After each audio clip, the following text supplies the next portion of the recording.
Сокращение чиновников в Башкортостане Андрей Назаров объяснил намерением сделать систему управления регионом более мобильной и эффективной. К 2024 году число госслужащих планируют уменьшить на 25%. Это только один из пунктов программы деятельности правительства республики на ближайшие годы. Власти существенно планируют изменить жизнь в республике. Как именно, узнала Екатерина Тимиряева. Выполнять амбициозные планы членам башкирского правительства придется, похоже, с риском потерять чиновничье кресло. Об этом коллег предупредил первый вице-премьер Андрей Назаров. К 2024 году число госслужащих, а их сейчас 5000, сократится на 25%. Такие жертвы только для того, чтобы система управления стала более мобильной и эффективной, объяснил он. Андрей Назаров для большей убедительности использовал ручку и воображаемую линию, чтобы объяснить все на пальцах. Никаких компромиссов нет, да? Я думаю, это дело чести, да, каждый из нас, кто не выполнил, не достиг показателя, тот уходит, правильно? А так как у нас должна быть динамика, да, динамика развития, у нас не должно быть такое, что мы, значит, 20-й, 21-й, 22-й, 23-й вот так идем и говорим, в 24-м наверстаем, пока еще работаем, так нет. То есть, если вот так полномерно идет, да, значит, работаем. Если чувствуем, что через год-два вот так идет кто-то, да, пора менять, да. Не будем ждать 24 года, естественно, да. Ну, даже слово «менять» — это просто человек сам должен замениться, прошу прощения. Башкортостан должен войти в топ среди российских регионов к 2024 году. Глобальная экономическая цель – увеличить валовый региональный продукт до 2,5 триллионов рублей. Объем инвестиций – до 650 миллиардов рублей. В сентябрьском указе показатель в 500, а текущее достижение – 270 миллиардов рублей. Объем жилищного строительства должен составить 3 миллиона 700 квадратов. За 11 месяцев 2019 было почти 2 миллиона.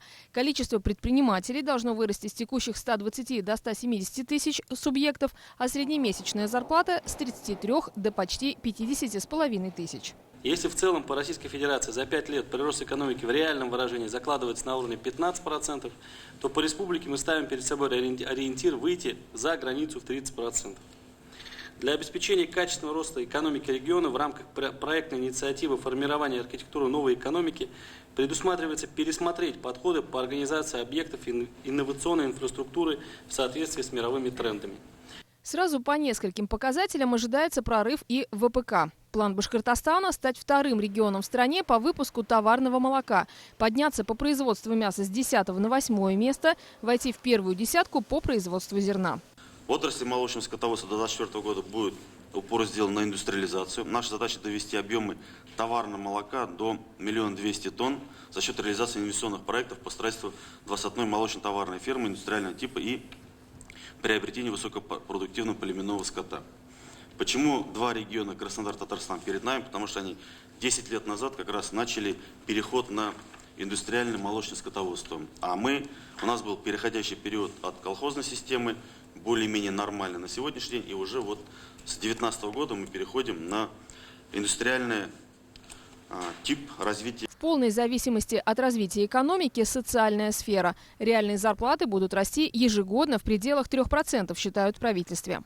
Рост реальной среднемесячной зарплаты в 2020 году запланирован на уровне 3%, и в эти годы он также планируется на уровне 2,9 ежегодно. То есть реально это значит рост по отношению к инфляции.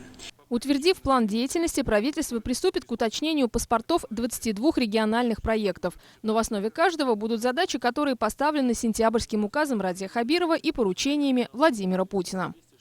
Екатерина Тимиряева, Азат Ишбулатов, Виктор Миренков. Новости Уфа.